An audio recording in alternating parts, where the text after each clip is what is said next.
प्यारे बच्चों नमस्कार। हायर मैथमेटिक्स के इस वीडियो लेक्चर में मैं आपका स्वागत करता हूं और आज के इस वीडियो लेक्चर में हम लाप्लास इनवर्स में आगे बढ़ते हुए कॉन्वोल्यूशन थ्योरम के ऊपर बात करेंगे। कॉन्वोल्यूशन थ्योरम एक बहुत ही इंपॉर्टेंट थ्योरम है लाप्लास इनवर्स फाइंड करने के केस में।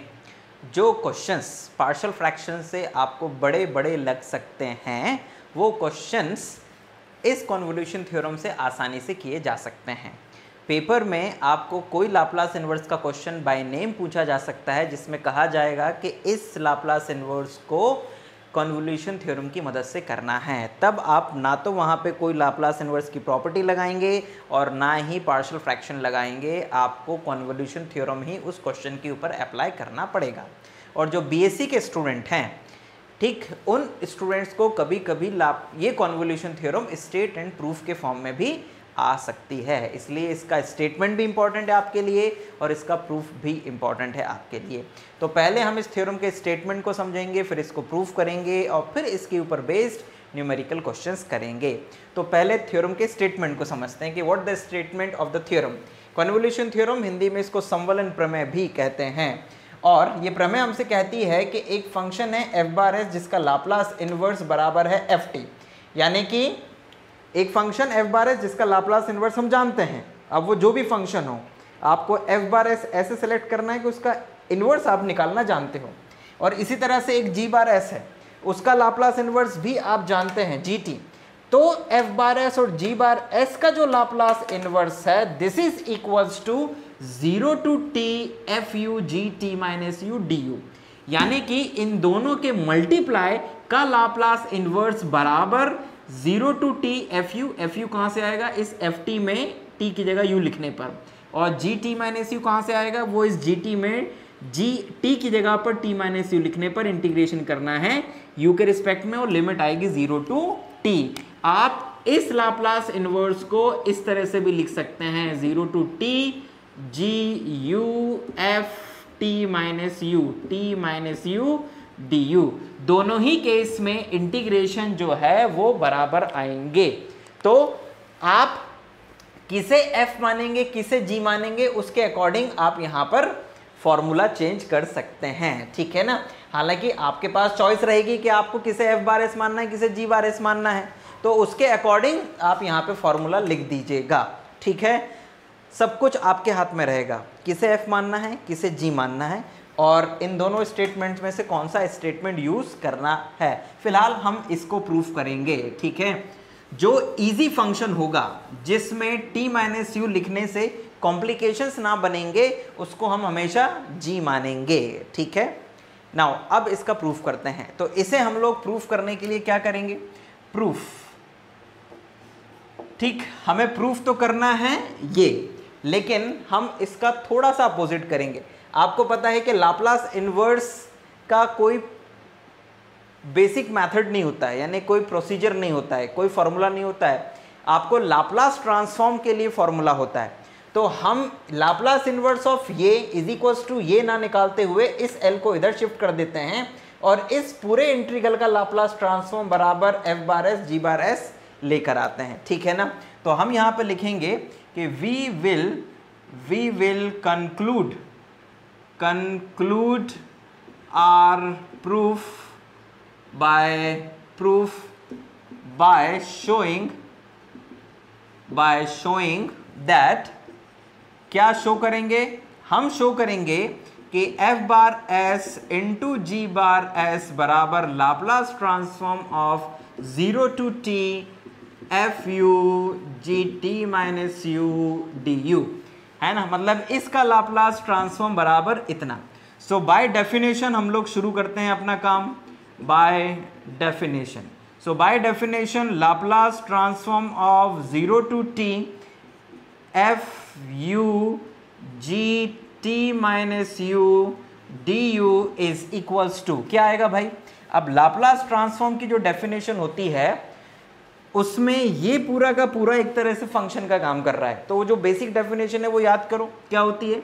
इट इज यहां पर आप लिखेंगे t is equals to 0 to infinite, this is t is equals to 0 to infinite यहाँ पर आता है e to the power minus S T, ठीक है, यहाँ पर आता है फंक्शन। अब ये पूरा का पूरा आपका फंक्शन एक तरीके से, so this is 0 to T, yes 0 to T, ये 0 to T F U G T minus U D U, ये ब्रैकेट क्लोज, ठीक है, और यहाँ पर आ जाएगा आपका डी टी। तो ये आपके पास में इस तरह से आ गया, यानी कि अल्टीमेटली अगर आप ध्यान से देखें, so this is equals to, ये t की लिमिट है 0 to infinite e to the power minus S T, sorry पहले यहाँ पर इसको लिख देते हैं, this is 0 to t e to the power minus S T, यहाँ पर आ जाएगा एफ यू, यहाँ पर आ जाएगा जी टी माइनस यू, और यहाँ पर आ जाएगा आपका डी यू, और ये आ जाएगा आपका डी टी। ये एक डबल इंटीग्रेशन बन गया है। क्या बन गया है? Double integration. अगर आपने डबल इंटीग्रेशन नहीं पढ़ा है तो पहले डबल इंटीग्रेशन पढ़ लीजिएगा, बिकॉज उसमें एक प्रोसीजर होता है change of order of integration, हम उसकी मदद से इसका ऑर्डर चेंज करने वाले हैं। अगर आप ध्यान से देखें तो इस इंटीग्रेशन में पहले इंटीग्रेशन था टी के रिस्पेक्ट में, एंड देन इसके बाद में हमने पहले इंटीग्रेशन था यू के रिस्पेक्ट में, एंड देन इसके बाद हमने इंटीग्रेशन इसको किया टी के रिस्पेक्ट में। हम इस ऑर्डर को चेंज करेंगे, यानी पहले इंटीग्रेशन जो u के रिस्पेक्ट में था और बाद में t के रिस्पेक्ट में, यानी क्रम क्या है? u और फिर t। हम इस क्रम को चेंज करके इसको करना चाहते हैं t और फिर बाद में u। तो इस प्रक्रिया को कहते हैं change of order of integration. और change of order of integration के लिए पता है आपको क्या करना पड़ेगा? आपको करना ये पड़ेगा, मैं यहाँ पर ही, अच्छा यहीं पे कर देते हैं। तो उसके लिए हम लोगों को एक ग्राफ बनाना पड़ता है, और वो ग्राफ बनता है इन लिमिट्स की मदद से। तो उसके लिए आपको देखिए क्या करना पड़ेगा। सबसे पहले लिखिएगा कि changing order of integration. So changing the order of integration, given limits क्या हैं बच्चों?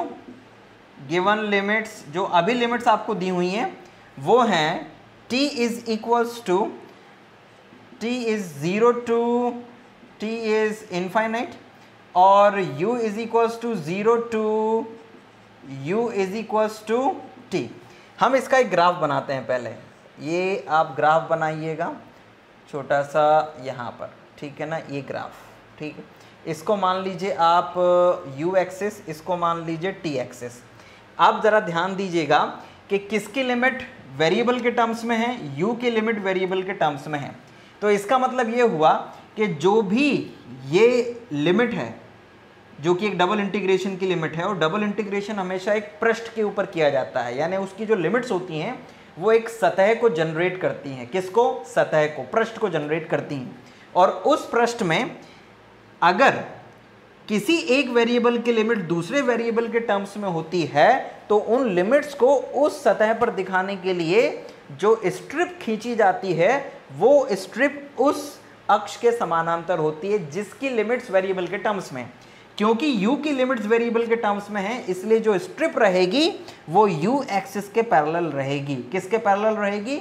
u एक्सिस के पैरेलल रहेगी। सो ध्यान दीजिएगा, अब जो हमारी लिमिट्स हैं उनकी मदद से हम एक ग्राफ बनाएंगे और देखेंगे कि कौन सी लिमिट्स, ये जो लिमिट्स हैं उनसे कौन सा रीजन बनता है। तो लुक एट दैट, आपका t इज इक्वल्स टू 0 है तो ये रहता है बच्चों t इज इक्वल्स टू 0, और u इज इक्वल्स टू 0 है तो t एक्सिस पर u की वैल्यू रहेगी 0। फिर इसके बाद में है u is equals to t, तो u is equals to t एक लाइन होती है, वो आप बना दीजिए यहाँ पे। So this is u is equals to t। अब क्योंकि u की लिमिट्स जो हैं वो वेरिएबल के टर्म्स में थी, इसलिए जो स्ट्रिप रही होगी इन चारों चीज़ों से, स्ट्रिप से पहले इन चारों चीज़ों से बना हुआ जो क्षेत्र है उसको देख लेते हैं। u इज इक्वल्स टू 0 से u is equals to t के बीच वाला, मतलब इस लाइन और इस लाइन के बीच वाला, और t इज इक्वल्स टू 0 से t is equals to infinite, मतलब कि भाई इस लाइन पर हमेशा ये देखिए यहाँ से t इज इक्वल्स टू 0 शुरू होता है, मतलब इस लाइन के ऊपर वाला हिस्सा। सो ये जो रीजन है पूरा का पूरा, ये वो हमारा रीजन है जिसमें ये पूरी की पूरी जो लिमिट्स हैं वो अप्लाई होती हैं। सो अभी जो डायरेक्शन है स्ट्रिप का वो ऐसा है, ठीक है, वो ऐसा है। बेसिकली जो वेरिएबल लिमिट्स होती हैं वो स्ट्रिप पर दिखती हैं, u इज इक्वल्स टू 0 से u is equals to t तक, और t की लिमिट्स, क्योंकि t की लिमिट कांस्टेंट है इसलिए t की लिमिट्स को इस एक्सिस पे लिया जाएगा, t एक्सिस पे, तो इस पे t इज इक्वल्स टू 0 से लेके t is equals to infinite. अब हमें ऑर्डर चेंज करना है। अब हमें ऑर्डर अगर चेंज करना है तो हम लोगों को करना ये होगा कि हमें यहाँ पर एक नया ग्राफ बनाना होगा, बिल्कुल इसी तरह से, ठीक है, ये कुछ ऐसा, this is u is equals to t, और उस स्ट्रिप का डायरेक्शन ऐसे ना करके ऐसा कर दिया जाएगा, यानी कि स्ट्रिप का डायरेक्शन हो जाएगा अब यूं, ठीक है, यूं हो जाएगा। नाउ ये तो आपका u इज इक्वल्स टू 0, ये आपका t is equals to 0 u axis, और ये t एक्सिस। अब ये स्ट्रिप जो है इधर इनफाइनाइट की ओर जा रही है, इनफाइनाइट की ओर जा रही है। अभी जो गिवन लिमिट्स थी उसमें t की लिमिट कांस्टेंट थी, मतलब t की लिमिट्स को एक्सिस पर देखा जा रहा था, t इज इक्वल्स टू 0 से t is equals to infinite, और u की लिमिट को स्ट्रिप पे देखा जा रहा था। जब हम चेंज ऑफ ऑर्डर करते हैं, चेंज ऑफ ऑर्डर, ठीक है ना, चेंज ऑफ ऑर्डर, जब हम लोग चेंज ऑफ ऑर्डर या समाकलन के क्रम में परिवर्तन करते हैं तो जो स्ट्रिप का डायरेक्शन है वो बदल जाता है, और अब स्ट्रिप का डायरेक्शन इस t एक्सिस के पैरेलल हो गया है। इसका मतलब t की जो लिमिट्स हैं, मतलब t एक्सिस से जो वेरिएबल डिसाइड हो रहा है उसकी लिमिट को अब इस स्ट्रिप पर देखा जाएगा, और जो दूसरा वेरिएबल है उसको इस एक्सिस पे देखा जाएगा, मतलब उसकी लिमिट को u एक्सिस पे देखा जाएगा। और u एक्सिस पर लिमिट देखने का तरीका ये होगा कि ये जो रीजन है, ये वाला जो रीजन है, इस रीजन के लिए u को कहां से कहां तक जाना पड़ता है, क्योंकि ये जो रीजन है ये इनफाइनाइट तक जाता है, क्योंकि t इनफाइनाइट तक जा रहा है तो u ऐसे जाएगा तो इनफाइनाइट तक, तो मतलब u को भी 0 से लेके इनफाइनाइट तक जाना पड़ता है। सो जो नई लिमिट्स आएंगी उनको हम लोग यहाँ पे लिख देते हैं, ठीक। जो नई लिमिट्स आएंगी, न्यू लिमिट्स, वो क्या होंगी, वो होंगी u is equals to 0 to u is equals to infinite. मतलब हमने u की लिमिट को पहले u एक्सिस पे लिया, अब t की लिमिट, स्ट्रिप कहाँ से शुरू हो रही है, u is equals t is equals to u से, ये यहाँ पर t की वैल्यू u है, और t की वैल्यू कहाँ तक जा रही है, इनफाइनाइट तक, मतलब कि t इज इक्वल्स टू आ रहा है u to t is equals to infinite. So जो नई लिमिट्स आई हैं after the change of order, उसमें u की लिमिट है 0 से इनफाइनाइट और t की लिमिट है u से इनफाइनाइट। अब आप पूछेंगे कि सर क्रम आपने बदल दिया, लेकिन हमें कैसे पता चला कि क्रम बदल गया है, ठीक है। देखो भाई, किसी भी डबल इंटीग्रेशन में लिमिट्स को देखकर ये पता लगाया जा सकता है कि इंटीग्रेशन पहले किसके रिस्पेक्ट में करना है, मतलब पहले कौन से वेरिएबल या चर राशि के रिस्पेक्ट में पहले इंटीग्रेशन होगा, ये देख के पता लगाया जा सकता है डबल इंटीग्रेशन की लिमिट्स को। नाउ इस पर्टिकुलर क्वेश्चन में तो बहुत ऑब्वियस था, पहले ये केवल एक सिंगल इंटीग्रेशन था, फिर आपने उसमें बाद में t के रिस्पेक्ट में इंटीग्रेशन किया, यानी जो क्रम था वो था पहले u के रिस्पेक्ट में फिर t के रिस्पेक्ट में। मान लो कि आपको इस चीज़ से समझ में नहीं आ रहा है तो आप लिमिट्स को देखकर समझ सकते हैं, क्योंकि u की जो लिमिट्स हैं वो t के टर्म्स में हैं, ये u की लिमिट्स हैं बेसिकली, तो जो u की लिमिट्स हैं वो t के टर्म्स में है, इसका मतलब u के रिस्पेक्ट में पहले और t के रिस्पेक्ट में बाद में इंटीग्रेशन होगा। यहाँ पर दो तरीके थे पहचानने के, हमें इस ऑर्डर को चेंज करना था, इसलिए हमने चेंज ऑफ ऑर्डर की पूरी प्रोसेस करी। पहले दोनों जो लिमिट्स थी उनको हमने लिखा, उसकी मदद से ग्राफ बनाया, उसमें हमने देखा जिस वेरिएबल की लिमिट कांस्टेंट होती है उसको एक्सिस पे देखा जाता है, और जिसकी लिमिट वेरिएबल के टर्म्स में होती है उस लिमिट को दिखाने के लिए एक स्ट्रिप खींची जाती है उस पर्टिकुलर वेरिएबल के पैरेलल। जैसे u की लिमिट t के टर्म्स में थी तो u एक्सिस के पैरेलल स्ट्रिप खींच कर दिखाया गया। देन इसके बाद चेंज ऑफ ऑर्डर करने के लिए हमने उस स्ट्रिप का डायरेक्शन चेंज कर दिया। अब नए जो लिमिट्स हैं उसमें इस वेरिएबल जिसके पैरेलल हमने खींची है उस वेरिएबल के लिमिट्स को इस स्ट्रिप पे देखा जाएगा, तो इस पर t के जो लिमिट्स हैं वो u से लेके इनफाइनाइट तक जाएगी, क्योंकि इस क्षेत्र के लिए ये स्ट्रिप ऊपर इनफाइनाइट तक जाती है। एंड जो u की लिमिट्स हैं उसको u एक्सिस पे देखा जाएगा, तो इस पूरे क्षेत्र के लिए क्योंकि ये इनफाइनाइट तक जाता है इसलिए यहाँ पर जो u की लिमिट्स हैं 0 से लेके इनफाइनाइट तक होंगी, क्योंकि ये क्षेत्र यहाँ से शुरू होता है। सो ये इस तरह से लिमिट्स आई। तो अब जो नई लिमिट्स आई हैं उसमें क्रम बदल गया है, यानी अब आपको इंटीग्रेशन करना है पहले t के रिस्पेक्ट में और फिर u के रिस्पेक्ट में। तो आइए इसको लिख देते हैं यहाँ पर। So this is equals to, इसी के इक्वल चल रहा है ये इसके equal. So this is equals to, नई लिमिट्स आ जाएंगी u is equals to 0 to infinite and t is equals to u to infinite e to the power minus S T, and यहाँ पर आ जाएगा fu gt माइनस u, फिर आएगा आपका du और फिर आ जाएगा dt। अब आपको इंटीग्रेशन पहले किसके रिस्पेक्ट में करना है, t के रिस्पेक्ट में। तो जो t वाली चीज़ें हैं उनको अंदर रखिए और बाकी चीज़ों को बाहर कर दीजिए। बाहर का मतलब यहाँ बाहर नहीं, केवल उस एक इंटीग्रेशन से बाहर जो उस वेरिएबल को रिप्रेजेंट कर रहा है। तो क्योंकि t के रिस्पेक्ट में करना है तो u is equals to 0 to infinite बाहर, ये केवल u का फंक्शन है तो इस fu को बाहर कर दीजिए एंड ब्रैकेट लगाइए, यहाँ लिखिए t is equals to u to infinite e to the power minus S T, यहाँ लिखिएगा gt माइनस u, यहाँ लिखिएगा आप dt और यहाँ लिख दीजिएगा du। मतलब जिसके रिस्पेक्ट में पहले इंटीग्रेशन कर रहे हैं उन सबको अंदर लिख दिया। अब यहाँ पर एक सब्स्टिट्यूशन करिएगा, इस t माइनस u को कर दीजिएगा एक सब्स्टिट्यूट, तो यहाँ से dt बराबर आ जाएगा कितना, dx। और लिमिट में क्या चेंजेस आएंगे, लिमिट्स में आप चेंजेस देख लीजिए। जब t की वैल्यू u होगी तो x बराबर 0, t की वैल्यू जब इनफाइनाइट होगी तो x बराबर इनफाइनाइट। यानी इस इंटीग्रेशन में जब ये प्रतिस्थापन आप करते हैं तो जो नई लिमिट्स होती हैं वो x is equals to 0 to infinite हो जाती हैं। So this is equals to यहाँ पर तो हो जाएगा u is equals to 0 to infinite, ये बन जाएगा आपका fu, और ये इंटीग्रेशन बन जाएगा x is equals to 0 to infinite, this is e to the power minus s is okay, और t की जगह पर हम लोग लिख देंगे u प्लस x, तो ये हो जाएगा u प्लस x, ये बन जाएगा आपका gx, ये बन जाएगा dx और ये बन जाएगा du।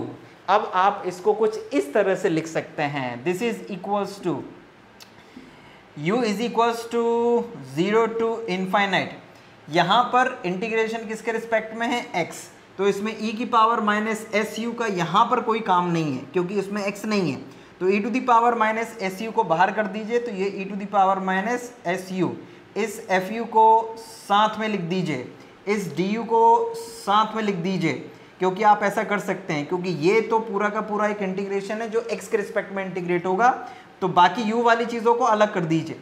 And another integration 0 to infinite e to the power minus S X gx and dx।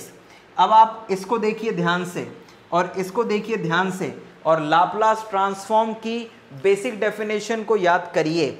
यहाँ पर t भले ही ना हो लेकिन बेसिक डेफिनेशन को याद करिए। This is the basic definition, किसी भी फंक्शन का अगर लाप्लास ट्रांसफॉर्म लेना है तो this is equals to 0 to infinite, t हो चाहे u हो चाहे x हो, कोई फर्क नहीं पड़ता है वेरिएबल से। 0 टू इनफाइनाइट लिमिट होना चाहिए e to the power minus S और वो वेरिएबल होना चाहिए साथ में, एंड देन फंक्शन और dt होना चाहिए साथ में। तो look at that, 0 to infinite है e to the power minus S U, u fu du, function fu and then उसका इंटीग्रेशन, यानी लाप्लास ट्रांसफॉर्म की डेफिनेशन बन रही है 0 टू इनफाइनाइट, ये भी 0 to infinite e to the power minus S X G X D X, मतलब कि ये और कुछ भी नहीं बच्चों, this is equals to Laplace transform of F U and this is what, this is the Laplace transform of G X. और f का लाप्लास ट्रांसफॉर्म, g का लाप्लास ट्रांसफॉर्म को हम लोग किससे रिप्रेजेंट करते हैं, this is f bar s and into g bar s।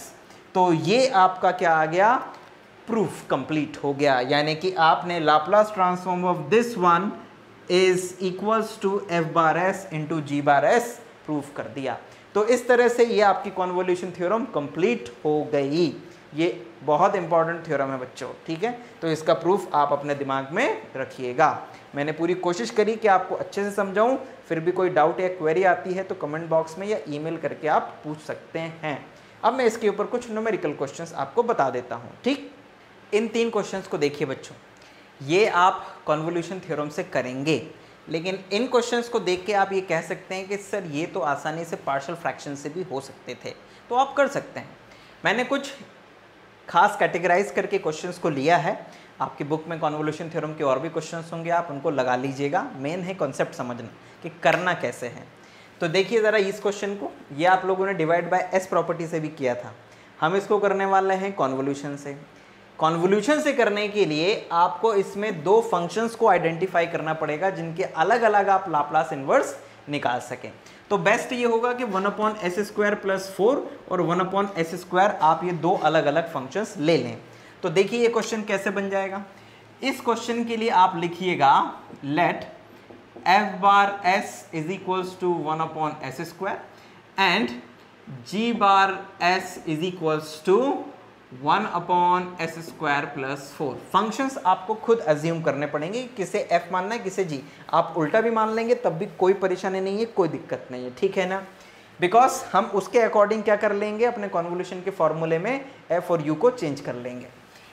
Now अगर आपने इसको f माना है तो इसका मतलब ये है कि दिस इंप्लाइज दैट ft का मतलब Laplace inverse of f bar s। So 1/s² का लाप्लास इनवर्स क्या होता है, तो कहना सर ये होता है t। And gt is equals to Laplace inverse of g bar s। So 1/s² + 4 का लाप्लास इनवर्स, तो कहना sir it is 1/2 sin 2t। तो आपके पास में ft आ गया और gt भी आ गया, ठीक है। ft और gt ध्यान दीजिएगा दोनों आ गया है। Now so by convolution theorem आप क्या करेंगे बच्चों, convolution theorem Laplace inverse of f bar s into g bar s, ठीक। मतलब कि इन दोनों के प्रोडक्ट का लाप्लास इनवर्स। अब इन दोनों का प्रोडक्ट मतलब इन दोनों का प्रोडक्ट यानी एक तरह से ही है, यानी कि जो क्वेश्चन था आपका वो आ गया। सो उसका Laplace inverse is equals to 0 to t। अब बताइए यहां पर मैं क्या लिखूं, fu लिखूं या ft - u लिखूं, जिससे आपको फायदा हो आप वो चीज यहां पे लिखिएगा। अगर आप यहां पर लिखेंगे fu gt - u du, तो उस केस में fu मतलब कि इस ft में t की जगह u, तो ये आ जाएगा यहाँ पे u, यहाँ पे gt - u यानी कि यहाँ t की जगह पर आ जाएगा t - u। तो फिर यहाँ पर आपको थोड़ा सा काम मेहनत करना पड़ जाएगी, यहाँ पे आपको sin a - b का फॉर्मूला लगा के पहले इसको तोड़ना पड़ जाएगा। तो मेरी सलाह ये है कि आप ये ना लेकर आप ऐसा लिखिए, आप यहाँ पे लिखिएगा gu, ठीक है ना, एंड ft - u du, कोई दिक्कत नहीं है। ये भी कॉन्वोल्यूशन थ्योरम का ही स्टेटमेंट है, राइट। सो ये कॉन्वोल्यूशन थ्योरम का स्टेटमेंट आपने यूज कर लिया। यहां पर दिक्कत हो तो यहां पर इंटरचेंज कर लीजिएगा, इसे gt मान लीजिएगा, इसे ft मान लीजिएगा, कोई दिक्कत नहीं, क्योंकि इसे तो आप अपनी मर्जी से मान सकते हैं ना, अदल बदल कर सकते हैं, तो कंफ्यूज होने की जरूरत नहीं है। Now look at that, this is equals to 0 to t, ठीक है। gu को आप क्या लिखेंगे, gu मतलब ये, दिस इज 1/2 sin 2u, और ft - u यानी कि इसमें t की जगह t - u, तो ये बन जाएगा आपका t - u और du। कोई प्रॉब्लम नहीं है बच्चों, ये आपका u के रिस्पेक्ट में इंटीग्रेशन है, तो मतलब t तो कांस्टेंट की तरह काम कर रहा है। आप चाहें तो इसको दो पार्ट्स में तोड़ सकते हैं या फिर चाहें तो एक बार में भी कर सकते हैं। हम इसको मान लीजिए तोड़ लेते हैं दो पार्ट्स में, तो दो पार्ट्स में मेरे हिसाब से मत तोड़िए, डायरेक्ट एक बार में कर लीजिए। इस पूरे को मानिए फर्स्ट फंक्शन और इस पूरे को मानिए सेकंड फंक्शन, और बाय पार्ट या खंडसा लगा दीजिए, ठीक। तो 1/2 को तो बाहर करिए, ये ब्रैकेट फर्स्ट फंक्शन यानी कि t - u as it is, second का इंटीग्रेशन, तो दिस इज cos 2u/2, और साइन का इंटीग्रेशन माइनस होता है तो यहाँ माइनस लगा दीजिएगा। फिर देन इसके बाद में ये माइनस यहाँ पर ही आप माइनस लगाएं तो ज़्यादा अच्छा है, ठीक है, मतलब sin 2u का इंटीग्रेशन ये आ गया। फिर इसके बाद में आता है, चेन रूल से कर रहा हूँ बच्चों में, फर्स्ट का डिफरेंशिएशन, तो फर्स्ट का डिफरेंशिएशन मतलब t - u का u के रिस्पेक्ट में डिफरेंशिएशन, तो इसका तो हो जाएगा 0, इसका आ जाएगा -1, तो ये -1, और फिर इस चीज़ का जो कि इसका इंटीग्रेशन है उसका डबल, यानी कि इसका डबल इंटीग्रेशन, यानी कि इसका एक बार और कर दो तो डबल हो जाएगा ऑटोमेटिकली sin 2u का, तो इसका एक बार इंटीग्रेशन करोगे तो ये हो जाएगा साइन 2u अपॉन में 4, ठीक। साइन का इंटीग्रेशन हो जाएगा कॉस का इंटीग्रेशन साइन, और डिवाइड में 2 और आएगा तो 2 पहले से ही था तो 4 हो गया, और पूरे की लिमिट हो जाएगी 0 to t। अब जहाँ जहाँ पर भी आपको u दिख रहा है वहाँ पर t अपर लिमिट और माइनस लोअर लिमिट लिख दीजिए। तो यहाँ पर आप जैसे u की जगह पर t लिखेंगे तो t माइनस टी 0, इस 0 के कारण ये पूरा का पूरा 0 हो जाएगा अपर लिमिट पर, ये माइनस और माइनस हो जाएगा प्लस, ठीक। माइनस माइनस प्लस और ये फिर माइनस, तो आपके पास में आ जाएगा एक तरह से अल्टीमेटली माइनस, तो यहाँ माइनस लगा दीजिए, फिर यहाँ पर t लिख दीजिए u की जगह पर, तो ये आपके पास में हो जाएगा sine 2t upon 4। Now minus lower limit वाला माइनस, अब जहाँ जहाँ पर भी u है वहाँ पर 0, तो भाई यहाँ पर आप 0 लिख देंगे, ये ख़त्म, ये t एज इट इज़, और यहाँ पे 0 लिख देंगे तो cos 0 की वैल्यू होती है -1, तो ये जो माइनस है ये आगे लग जाएगा तो ये बन जाएगा माइनस का t, तो यहाँ पे लिख दीजिएगा आप माइनस का t, ठीक है, ये हो गया।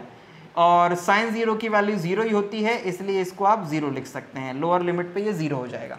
तो अल्टीमेटली हमारे पास में जो आंसर आएगा this is equals to 1/2 bracket, ये माइनस और माइनस प्लस हो जाएगा, तो this is t minus sine 2t upon 4। So this is the final answer of the question, और आई होप इसको आप लोग चेक भी कर लीजिएगा, क्रॉस चेक कर लीजिएगा कि जो क्वेश्चन हमने पहले किया था डिवाइड बाय एस प्रॉपर्टी से, उससे आंसर मैच कर रहा है कि नहीं कर रहा है। तो ये तो हो गया बच्चों कॉन्वोल्यूशन थ्योरम से क्वेश्चन को करने का तरीका, ठीक। मैंने वैसे क्रॉस चेक, मतलब मैंने तो चेक अच्छे से करके किया है, फिर भी कोई गलती अगर हो जाए तो मुझे बता दीजिएगा। सो ये कॉन्वोल्यूशन से करने का तरीका है क्वेश्चन को, ठीक है। मेनली आपको उसे दो फंक्शन के रूप में मान लेना है, दोनों के इंडिविजुअल लाप्लास इनवर्स निकालना है, एंड देन फिर दोनों के प्रोडक्ट का लाप्लास इनवर्स निकालने के लिए आपको ये काम करना पड़ेगा, यानी कि 1/s² into s² plus 4।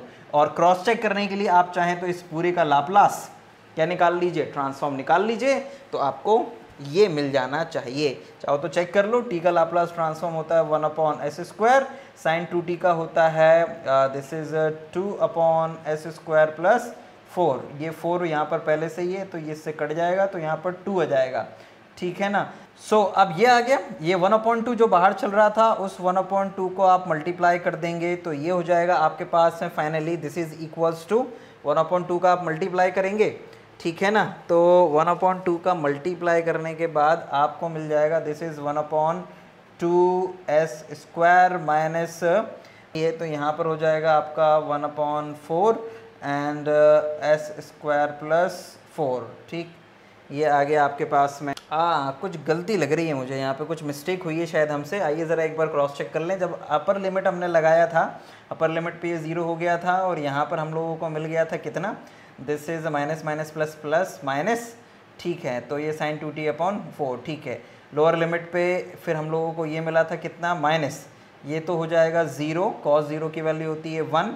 So यहाँ पर एक गड़बड़ हो गई थी, ये जो डिवाइड में 2 था ना उसको शायद हम मिस कर गए थे, तो यहाँ पर अपने पास में आ जाएगा t/2। तो ये जो t/2 आएगा इसको हम लोग मिस कर रहे थे, सो ये आ गया आपका t/2 और यहाँ पर फिर एक 2 बचा रह जाएगा, तो फिर आपके पास में फिर अब आ जाएगा पूरा का पूरा काम, बिकॉज ये भी 4 हो जाएगा, ठीक है ना। बस यही गलती हो रही थी।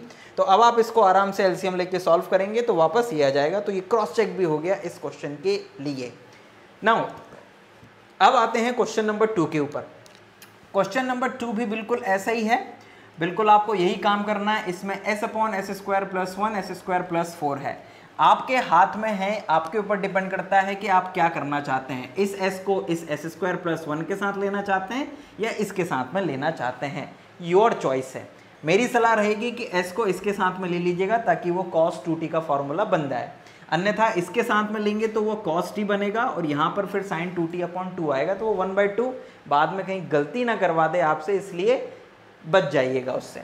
सो यहाँ पर हम लोग लेते हैं इस क्वेश्चन में let f bar s is equals to 1/s² plus 1 और g bar s is equals to s/s² plus 4। So यहाँ पर जो एफ टी है, f t is equals to Laplace inverse of f bar s, तो इसका Laplace inverse होता है sign T, ठीक है ना, ये हो गया साइन टी। और जो जी बार एस है वहाँ से निकलेगा आपका g t, and g t is equals to Laplace inverse of g bar s, so S upon S square plus 4 का लाप्लास इनवर्स होता है कॉस 2t। सो इस cos 2t और sin t, ये आपके पास ft और gt आ गए।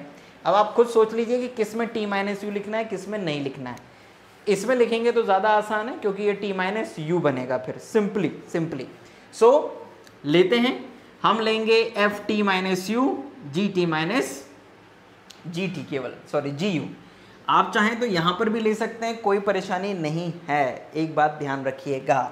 So by convolution theorem, Laplace inverse of f bar s into g bar s is equals to 0 to t। यहाँ पर हम लोग ले लेते हैं f t माइनस u और g u d u, ठीक है ना, इस तरह से करते हैं। Now this is equals to 0 to t is okay। Now F T minus you, मतलब t की जगह t माइनस यू लिखना है, तो ये हो जाएगा अपना साइन t माइनस यू, और ये आपका cos 2u du। अब आपके पास में दो चीज़ें हैं बच्चों, ठीक है, एक है ये और एक है ये। यहाँ पर आपको ज़रूरत पड़ने वाली है एक फॉर्मूले की, और वो फॉर्मूला होता है 2 sin a cos b। तो 2 sin a cos b is equals to, जहां तक मुझे याद आ रहा है कि ये होता है sine a plus B and plus sine a minus B. तो sine a plus B plus sine a minus B is equals to 2 sine a cos b होता है, ठीक है। इसको एक बार क्रॉस चेक कर लीजिएगा आप कि यही होता है कि नहीं होता है। भाई ये हो जाता है साइन a cos b और साइन, ठीक है, माइनस, ठीक है, बढ़िया, तो यही होता है, ओके। सो ये फॉर्मूला यहाँ पे लगाइए, ये पूरा काम करेगा a का और ये पूरा काम करेगा 2u b का। So this is equals to 0 to t, 2 नहीं है यहाँ पे, इसलिए ये 1/2 यहाँ पर बाद में आ जाएगा, ठीक है। और ये बन जाएगा आपके पास में साइन a प्लस बी, यानी कि sine t minus u plus 2u, ये बन गया, and plus sine a minus b, यानी कि t माइनस यू और माइनस 2u, तो माइनस 2u, और ये ब्रैकेट यहाँ पे बड़ा ब्रैकेट लगा दीजिए और यहाँ पे लिख दीजिए du। Now this is equals to 1/2 0 to t, ये बन जाएगा u और 2u में से u चला जाएगा तो प्लस का u, तो ये बन जाएगा sine t plus u and plus sine, ये कट जाएगा तो t माइनस 3u हो जाएगा, कटेगा नहीं, जुड़ जाएगा, और ये du, ये ब्रैकेट और यहाँ पर फिर bracket. Now this is equals to 1/2। Now इसको क्या करेंगे, इंटीग्रेट करिएगा, तो साइन का इंटीग्रेशन हो जाएगा माइनस का cos t प्लस u, ठीक है ना, और यहाँ पर भी माइनस का cos t माइनस 3u। अब क्योंकि u के रिस्पेक्ट में इंटीग्रेशन कर रहे हैं, इसलिए जो भी u का कोफिशिएंट होगा वो डिवाइड में आएगा, तो यहाँ आ जाएगा माइनस का 3 और लिमिट आ जाएगी आपकी 0 to t। Now this is equals to बच्चों 1/2 ब्रैकेट, ये माइनस और ये माइनस प्लस हो जाएगा, तो ये प्लस कर दीजिए आप, और अब आप लिमिट्स लगाना शुरू करिए। जहाँ जहाँ पर u है वहाँ वहाँ पर t लिखिएगा, तो ये बनेगा माइनस का cos, जैसे ही आप u की जगह पर t लिखेंगे तो t प्लस t 2t हो जाएगा।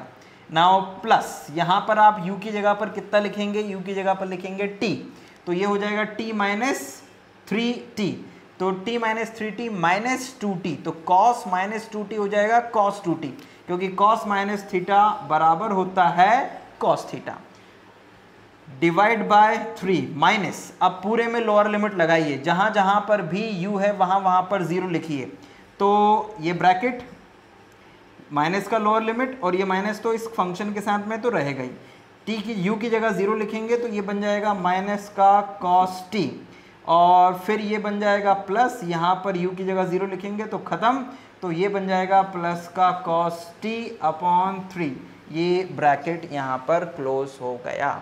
तो अल्टीमेटली बच्चों आपके पास में जो चीज़ आई है वो कुछ ऐसी आई है, यानी कि Laplace inverse of f bar s into ji bar s is equals to, आपके पास में आया है, कितना आया है बच्चों, this is equals to 1/2 minus cos 2t plus cos 2t upon 3 and then minus cos t plus cos t upon 3।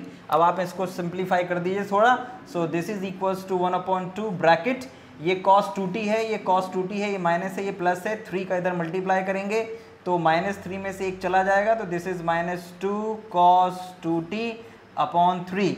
फिर ये माइनस लगा रहने दीजिए, इसको सिंप्लीफाई करेंगे तो वही आएगा, माइनस का 2 cos t अपॉन 3 आएगा, माइनस और माइनस प्लस हो जाएगा, तो this is 2 cos t upon 3। ये आपके पास में अल्टीमेटली आएगा, 2 का आप अंदर मल्टीप्लाई कर देंगे 1/2 का, तो 2 से 2 कैंसिल हो जाएगा और आंसर आ जाएगा। तो इस तरह से कॉन्वोल्यूशन थ्योरम से आपने इस क्वेश्चन को इस तरह से किया। ध्यान रखिएगा कि कॉन्वोल्यूशन थ्योरम में आपके पास इंटीग्रेशन की अच्छी समझ होना ज़रूरी है। अब वो जो लास्ट क्वेश्चन है, that is most important question also, Laplace inverse of s square upon S square plus A square into S square plus B square. इसको और बता देते हैं, ए स्क्वायर और बी स्क्वायर की जगह कोई दूसरे कॉन्स्टेंट्स भी हो सकते हैं, जैसे एस स्क्वायर प्लस 1 या एस स्क्वायर प्लस 4 भी हो सकता है। तो उस क्वेश्चन से भी आपके कई क्वेश्चन प्रिपेयर हो जाएंगे और होगा वो बिल्कुल इसी तरह, तो उसके लिए मैं हिंट करके आपको छोड़ दूंगा। सो उस क्वेश्चन में ऊपर है बच्चों एस स्क्वायर, तो दोनों के लिए एक एक एस ले लीजिए। So S upon S square plus ए स्क्वायर को ये, और जी बार एस बराबर S upon S square plus B square. Clearly अगर आप एफ टी निकालेंगे, यानी इसका लाप्लास इन्वर्स निकालेंगे, दिस इम्प्लाइज दैट, तो ये आ जाएगा आपके पास में cos 80, और इसका जब आप gt निकालेंगे, मैं डायरेक्ट लिख रहा हूँ, this is equals to cos bt। दोनों आपके पास आ गए। कॉन्वोल्यूशन थ्योरम अप्लाई करेंगे, Laplace inverse of f bar s into ji bar s, किसी को भी कुछ भी ले लीजिए, कोई प्रॉब्लम नहीं है। अब now 0 to t f u into G t minus u du। Now this is equals to, भाई यहाँ पर तो लाप्लास इनवर्स ऑफ वो फंक्शन आ जाएगा पूरा का पूरा, S square upon S square plus ए square into S square plus B square, S square plus B square. Now ये तो एफ बार और जी बार एस, अब उनकी वैल्यूज को यहाँ पर यूज करिए। So this is equals to, ये 0 टू टी, एफ यू की जगह पर लिखेंगे आप cos ए यू, है ना, t की जगह u, तो cos ए यू, और into cos t minus U, तो this is cos b into T minus you, और ये du। Now this is equals to 0 to t, ये तो बन गया बच्चों cos ए यू, और ये बन गया cos bt minus B you और du। एंड देन इसके बाद यहाँ पर आपको एक फॉर्मूला लगाना पड़ेगा, कौन सा, आपको लगाना पड़ेगा formula 2 cos a cos b। जहाँ तक मुझे ये याद आ रहा है 2 cos a cos b बराबर होता है, it is I think cos a plus b and plus cos a minus b। Cross check कर लीजिएगा एक बार, तो किसे a मानना है किसे b मानना है ये आप लोग डिसाइड कर लीजिएगा, कोई दिक्कत नहीं है। मैं इसको a मान लेता हूँ और इसको मान लेता हूँ b, ठीक है।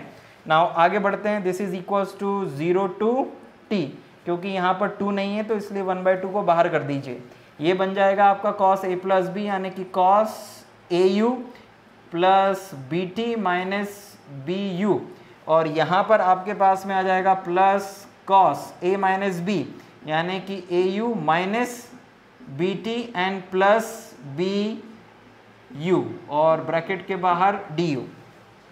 नाउ लुक एट दैट, ये इसमें कुछ जुड़ रहा है, कुछ घट रहा है, कुछ भी नहीं दिख रहा है, मेरे को तो ऐसा कुछ भी नहीं लग रहा है कि इसमें कुछ जुड़ रहा हो और घट रहा हो, क्योंकि ये ए यू है, ये बी टी है और ये बी यू है, मतलब there is nothing which can add और विच सब्ट्रैक्ट।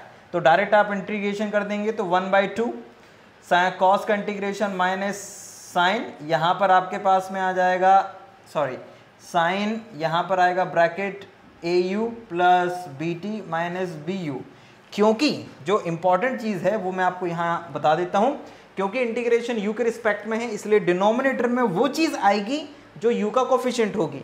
तो ये a पूरे के डिनोमिनेटर में, केवल इसके नहीं पूरे के डिनोमिनेटर में a और माइनस का b, और फिर माइनस यहाँ पर भी इंटीग्रेशन होगा कॉस का, प्लस में ही आएगा क्योंकि कॉस का इंटीग्रेशन प्लस साइन होता है, तो यहाँ पर भी ये plus sine au minus B t n plus B u and divide by u का कोफिशिएंट a और ये प्लस का b और लिमिट 0 to t। तो ये जो इंपॉर्टेंट चीज़ थी बच्चों के डिनोमिनेटर में a माइनस बी और a प्लस बी आएगा। अब तो बहुत आसान है, फिर अपर लिमिट लगा दीजिएगा, मतलब जहाँ जहाँ u है वहाँ पर t, फिर माइनस का साइन लगा के जहाँ जहाँ पर आपके पास में u दिख रहा है वहाँ पर 0 लिख दीजिएगा, तो आपके पास में फाइनल आंसर आ जाएगा। एलसीएम वगैरह लेना पड़ जाएगा तो ले लीजिएगा, इट इज़ ओके। तो इस तरह से आप इस क्वेश्चन को कंप्लीट करेंगे, ये आपके लिए मैंने छोड़ दिया है, अधूरा है। सो ये है बच्चों कॉन्वोल्यूशन थ्योरम। सो कॉन्वोल्यूशन थ्योरम में आप दो फंक्शंस के प्रोडक्ट का लाप्लास इन्वर्स एक साथ निकाल सकते हैं, और वो फंक्शन ऐसे होने चाहिए जिनका इंडिविजुअल लाप्लास इन्वर्स आप जानते हो। तो ये एक इम्पॉर्टेंट टूल है लाप्लास इन्वर्स निकालने का, ये आगे भी आपके काम आएगा क्योंकि ये कई जगहों पर पार्शियल फ्रैक्शन के अल्टरनेटिव के रूप में काम करता है। सो आई होप कि ये जो लेक्चर जिसमें हमने कॉन्वोल्यूशन थ्योरम को प्रूव करा, उसमें कुछ क्वेश्चंस करे न्यूमेरिकल, आपको समझ में आया होगा। फिर भी कोई डाउट या क्वेरी अगर आती है तो आप ईमेल के माध्यम से हमसे पूछ सकते हैं। सो हमारे साथ में बने रहिए, वीडियोस का लाभ उठाते रहिए, अपने उन मित्रों को भी बताइए जो महंगी कोचिंग्स अफोर्ड नहीं कर सकते हैं और मेहनती हैं। हम जल्दी नेक्स्ट वीडियो में फिर आपके साथ में मुलाकात करेंगे। बहुत बहुत धन्यवाद। जय हिंद, वंदे मातरम।